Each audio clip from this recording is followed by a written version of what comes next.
we heard some exciting testimonies. And if you remember, one of the fellows that was just overly excited was a young man by the name of Donnie Sherwood. How many remember Donnie's testimony?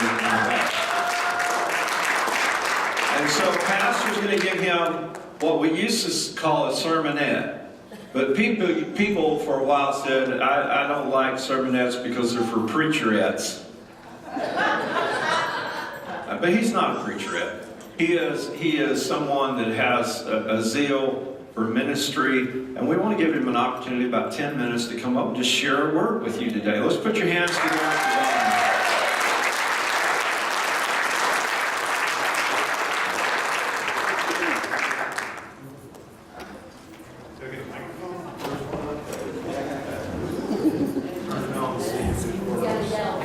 If it does.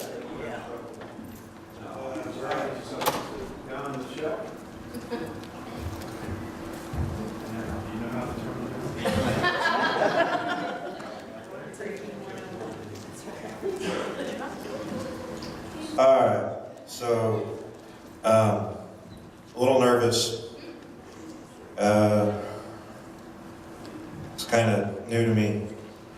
How many of y'all have ever heard the phrase, God's never going to give you more than what you can handle?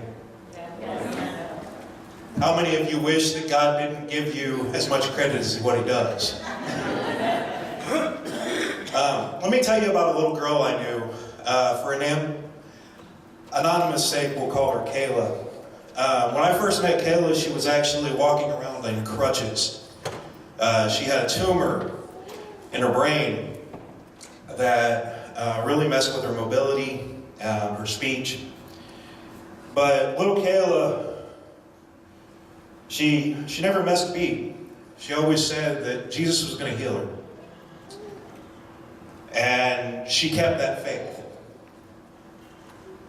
Unfortunately, God never did. Little Kayla died. I think she was probably around 11 years old. But I remember her dad got up and gave testimony, and he said that before she passed, she had said something to him about, if God's not going to heal me here, then when I get home and I'm in heaven with Him, He's going to heal me in heaven. The faith of that little girl was inspiring, and God held her to that flame. He tested her, and He put her through trials that people like us could never imagine. And she was only 11 years old.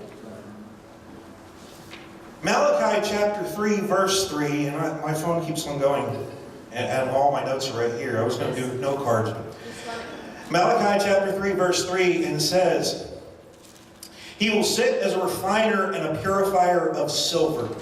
He will purify the sons of Levi and purge them as gold and silver, that they may offer to the Lord an offering of righteousness. Now, it's interesting that it says a refiner of silver. Silver is a very delicate metal. Silver, if it gets too hot, it becomes worthless.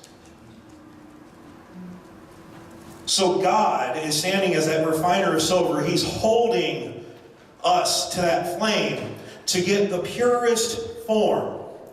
And as silver refines and is next to that heat, the impurities bubble up. All right. In something called dross. And the smith is required to sit there and pull that dross out until he sees the silver in its purest form. Now, this is the very interesting part. Do you know how the smith can tell that the silver is pure? It takes on a mirror-like sheen, and he can see himself reflected in it. So God is standing as a refiner of silver. He is pulling the impurities out until He can see Himself reflected in you. Amen. Now,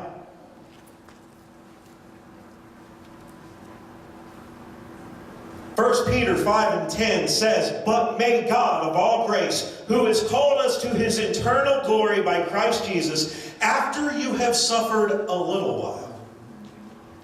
Say that with me. After you have suffered a little while. Perfect, establish, strengthen, and settle you. So when you feel as if God is holding you next to that flame, remember Malachi chapter 3, verse 3. Instead of getting down and discouraged, instead of asking God why, be inspired that he's burning away the impurities, that he's strengthening you so that you may present that offering in righteousness. Proverbs 17:3 says, "The refining pot is for silver, and the furnace is for gold. But God tests the hearts." That's good. So after you have suffered a little while, after you have gone through those trials, after you have been purged of your impurities, and God has seen his image reflected in you, that he strengthens, that he settles, that he has perfected you, so that you are ready and you are equipped to answer his call and what he has planned for you.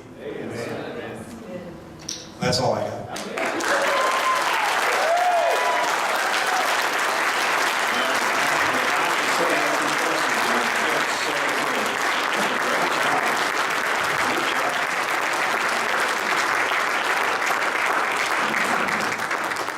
Fantastic job, right? Yeah, just acting like he's done that before. That's cool. Praise the Lord.